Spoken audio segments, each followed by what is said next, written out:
আইতেছে মামা piece piece, দেখেন কেমন করে হাঁটে।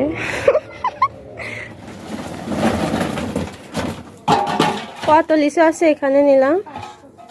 500। আসসালামু আলাইকুম everyone, welcome back my channel. আমার নতুন চ্যানেলে আপনাদের সবাইকে স্বাগতম। কেমন আছেন আপনারা? আশা করি সবাই ভালো আছেন। আপনাদের দয়ায় আল্লাহ তাআলার অশেষ রহমতে আমি এবং আমার পরিবারের সবাই ভালো আছে। তো আবারও প্রতিদিনের মতো নতুন একটা ব্লগ নিয়ে চলে আসলাম আপনাদের মাঝে। আশা করি আজকের ব্লগটাও ভালো লাগবে, সঙ্গেই থাকবেন। তো আজকে হচ্ছে ফ্রাইডে, রোজ শুক্রবার। আপনাদের ভাইয়ার অফিস আছে, সে অফিস চলে গিয়েছে সকাল 7:30টায়। ও অফিস চলে যাওয়ার পর আমি ঘরের কাজে লেগে পড়ি। তো ভাবতেছি যে মায়ের বাড়ি থেকে আসার পর একবারও বিছানার বেডশিটটা চেঞ্জ করা হয়নি। ভাবলাম আজকে একটু ঘরের লুকটা চেঞ্জ করি, সঙ্গে বিছানার চাদরটাও চেঞ্জ করি। তো যাই হোক, ঝটপট আমি বিছানার চাদরটা পেরে নিলাম। পারার পরে আসলে ওই চাদরটা অনেক নোংরা হয়ে গিয়েছিল, আর আমার ছেলে নূর এত পরিমাণ ধুলাবালি লাড়ে লেড়ে হচ্ছে গা বিছানায় ওঠে, চাদর 2 দিনও টেকে না, নষ্ট হয়ে যায়, নোংরা হয়ে যায়। তো এদিকে আমি ঝটপট চাদরটা পেরে নিলাম। এবার এক এক করে কোল বালিশ এগুলো সব তুলে নেব, কারণ আজকে তাড়াতাড়ি করতেছি। আপনাদের ভাইয়া হচ্ছে সকালবেলা নাস্তা করে চলে গিয়েছে, খাবার নিয়ে যায় নাই। তো আজকে যে ডিউটি আছে ও আমাকে বলেই নাই, আবার ওর আম্মাকেও বলি নাই, তাই সকাল সকাল হচ্ছে চলে গিয়েছে, নাস্তা করে খাবার নিয়ে যায় নাই, কারণ খাবার রান্না করা হয়েছিল না। তো এবার সুন্দর করে আমি ঘরটা ঝটপট ঝাড়ু দিয়ে নেব, কারণ আপনারা তো জানেন আমি পরিষ্কার থাকতে পছন্দ করি, আর পায়ের নিচে ধুলো থাকলে আমার একদম ভালো লাগে না। ওইদিকে আমার ঝাড়ু দিয়া মোছা কমপ্লিট হয়ে গিয়েছে। আমি ভাবতেছি হচ্ছে ওয়ার্ডরোবটা পরিষ্কার করে মুছে তারপরে রান্না করতে যাব। আর আপনারা তো আমার অন্যান্য ভিডিওতে দেখেন যে হচ্ছে আমি ঝাড়ু দেওয়ার পরে সব কিছু মোছামুছির কাজ করি এবং সব কিছু পরিষ্কার করি।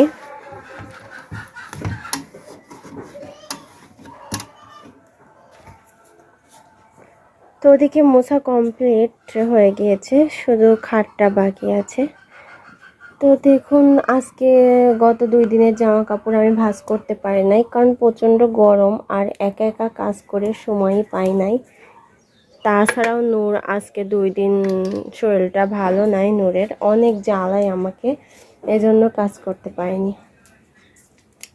সকালে অফিস যাবে, কাউকে কিছু বলে নাই, এই জন্য শুধু রুটি বানিয়ে দেওয়া হয়েছিল, নাস্তা করে চলে গিয়েছে। তো 12:45-এ লাঞ্চ হয়, তো খেতে চলে আসবে। তো এখন বাজে হচ্ছে 11টা বাজতে 5 মিনিট বাকি আছে। তো আমি ঝটপট এই কাজগুলো সেরে রান্না করতে চলে যাব। আমাদের নীলা হচ্ছে বাসায় থেকে লিচু আনছিল। আপনারা কম বেশি সবাই জানেন যে পলাশ লিচুর বাগান কিনছে। আর তাছাড়া আমার বাড়ির বাগান দিলে নিজেদেরও গাছ আছে, গাছে অল্প হলেও আসছে। লিচুগুলো এখন বের করা হচ্ছে। ওর শরীরটা অনেক অসুস্থ, মায়ের বাড়ি থেকে আসার পরে হচ্ছে ডক্টরের কাছে গিয়েছিল আমার শাশুড়ির সঙ্গে, অনেক জ্বর আসছে। ডক্টর আমার ফটো কইরা দিছিল। এগুলা কি লিচু? বাবা আজকে নরি লিচু খাইছে। ওই প্লেট নিয়ে আসো তো। যাও প্লেট আনো। প্লেট আনো, লিচু ঢালি। যুক্তা নাই, আমি আনছি। এখন 500 লিচু আছে। এটা কাকি দাও, যাও দাও, বলো আমি নিয়ে আসলাম, বলো নাও, বলো আমাকে লিচু দিবা।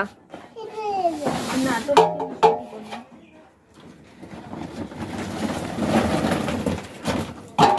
কত লিচু আছে এখানে নিলাম? 500। পলাশে কত দিবা? এখান থেকে দিব না, ও, তো এখান থেকে মনে হয় ননদের দিবা না? আফিয়ারে। আর আম্মু আমার জন্য আম আছে। দেখি আম দিছে, আম কালকে আম সপ্তাহ বানাবোই। এই লিচুটা আমার দিকে তাকাই আছে বুঝছেন, তাই আমি আর দেরি না করে খাওয়া শুরু করে দিলাম। খাওয়া বাবা। তো কালকে হচ্ছে ছোট দেবরের শ্বশুর বাড়ি থেকে এখন ছোট দেবরের বাগানের লিচুই না ছোট জায়ের গাছের লিচু সেটা সঠিক জানি না। তো কালকে দিয়েছিল 100 লিচু আমাদের দিয়েছিল। লিচুগুলো শুকায় গেছে। তো লিচুগুলো যত বড় বড় দেখছিলাম ব্যাগের মধ্যে, এখানে অত বড় বড় লিচুগুলো নাই। অধিকাংশ লিচুই মানে খাইতে গেলে পোকা কিংবা বোনাটে ধরা। আর এমন বড় বড় যদি লিচু হতো না তাহলে ওরকমটা ছিল না। নূরের আব্বু রাতে কিছু খাইছে আর অল্প কিছু আছে। আর এদিকে নূর তো কার্টুন দেখতে দেখতে চলে গিয়েছে খেলতে। আজকে আবার নূরের মামা আসছে, নূরের মামার সঙ্গে খেলতে গিয়েছে। তো লিচুগুলো আমি সুন্দর করে কিছু দিয়ে ঢেকে রাখছি, কারণ বাতাস লাগলে শুকায় যাবে। সবাইকে ভাগ করে দিয়েছে আম্মা লিচুগুলো। এদিকে আমি ঘুমিয়েছিলাম। মেজো যাও মানে আমাদের ইতি ভাবি, আপনারা কম বেশি ওনাকে সবাই চিনেন। ও হচ্ছে 5 রকমের ভর্তা করেছিল। তো কি কি ভর্তা খাইলেই বোঝা যাবে, তার আগে তো বোঝা যাইতেছে না, জাস্ট একটা বোঝা যাচ্ছে যে এটা কালো জিরি আর খানমানের শাক ভর্তা। তো আমি আর দেরি না করে ঝটপট সকালের নাস্তাটা সেরে ফেললাম ভাবির ওই ভর্তা দিয়ে। তো খাচ্ছিলাম আর ভাবছিলাম যে ভাবির হাতের ভর্তা এত টেস্ট কেন হয়, অনেক টেস্ট হয়েছিল।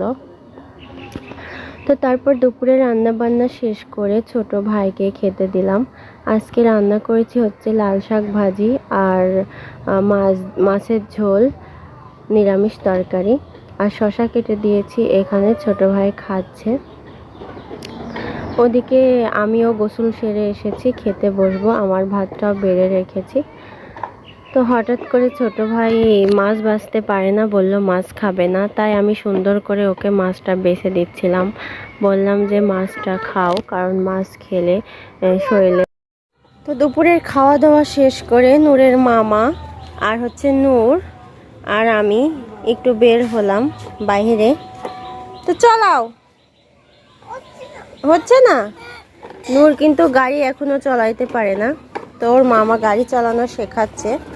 শেখাও, হ্যাঁ পাও দাও, সামনে পাও দাও, হ্যাঁ চালাও। এই তো নূর গাড়ি চালানো শিখে গেছে। ব্রেক করতে হয় জানো না বাবা, ব্রেক করতে হয়। তো হঠাৎ চোখে পড়লো যে মেঘটা ঝিমঝিম করছে, আজকে আকাশে হালকা মেঘ লাগছে। কিন্তু প্রতিদিনই মেঘ লাগে, বৃষ্টি আসে না। তো দেখা যাক আজকে বৃষ্টি আসে কিনা। জায়গায় জায়গায় মেঘ আছে। আজকে গরমও প্রচুর পরিমাণে পড়তেছে, মানে এত পরিমাণে গরম পড়ছে, একটুও বাতাস নাই বাইরে, গাছের একটা পাতাও নড়তেছে না। তার মানে আমার আম্মুরা আগে বলতো যে বেশি গরম পড়লে নাকি বৃষ্টি হয়। তো আজকে মেঘও লাগছে, দেখা যাক বৃষ্টি হয় কিনা। তো তুমিও চলে আসো নূর, যাও, শিকড়ে বেঁধে গেছে, যাও। ওই দেখো সামনে রাজহাঁস, দেখছো? হাঁস ঠোক মারে না যেন, সাবধান। ও অলরেডি গাড়ি মানে 4 ভাগের 3 ভাগ চালানো শিখে গেছে, আর 1 ভাগ বাকি আছে। তো সিয়ামরে আমি বলতেছি যে ও গাড়ি চালানো শিখে গা, তুমি বাসায় যাবা। যাইতেছে মামা পিস পিস, দেখেন কেমন করে হাঁটে। হ্যাঁ শিখো।